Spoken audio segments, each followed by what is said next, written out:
If approved by the full Senate, magnets would go from running an 1,100-member department in Tucson to an agency with more than 60,000 employees. El gobernador Gavin Newsom acaba de anunciar un nuevo plan en reabrir los negocios este próximo mes, el 15 de junio, aquí en el estado de California. President Joe Biden today signed a $1.2 trillion infrastructure bill, but behind those big numbers are a number of projects that are important to Arizona officials. Right now behind me is hundreds of people that are protesting against climate change and for President Biden and the Biden administration to shut down the pipelines that are causing climate change. Los agricultores indocumentados están esperanzados de que este bill se apruebe en el Senado pronto.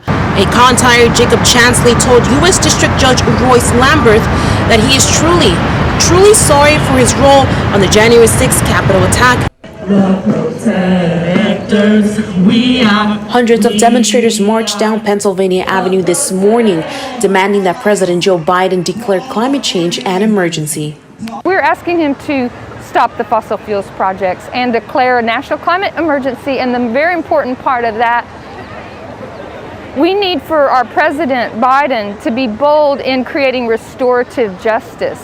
Donna Hoffman came from Texas to join the People versus Fossil Fuels demonstrations, which have been going on every day since Monday. The protests drew environmental and tribal groups from across the nation, including 11-year-old Love Hopkins, a Native American youth from North Dakota, who said many indigenous people feel betrayed by Biden. We voted for him for a reason, because we trusted him.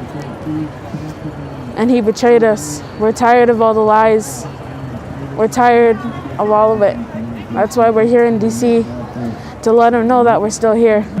The demonstration ended up here at the west front of the Capitol for more speeches, and where some of the demonstrators plan to get arrested. Demonstrators stood in the middle of Pennsylvania Avenue and 3rd Street, then sat down in the intersection where they were arrested without incident.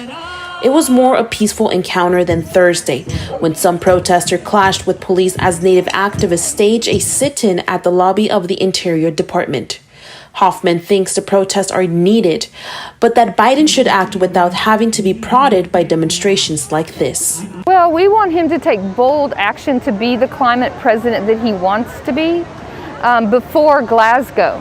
So he can do a lot with the stroke of a pen. In Washington, Kimberly Silverio-Bautista, Cronkite News. Justino Vázquez Barrales is one of the 2.4 million undocumented farm workers in the United States.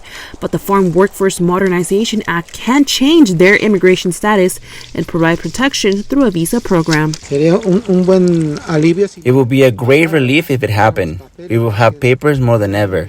As in my case, that my family is in Mexico, I could have the option to visit them and be at ease that I can return back to work.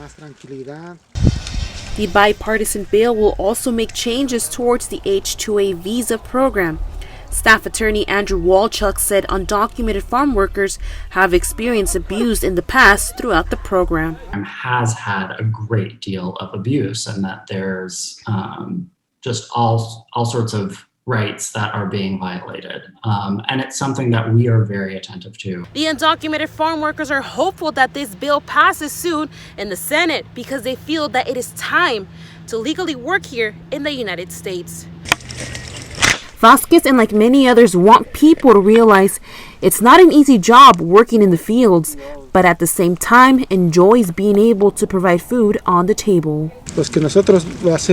Because we do it with pleasure, and more than anything, I came to this country to help with the food supply. And it's not easy to walk here in the field out on the sun.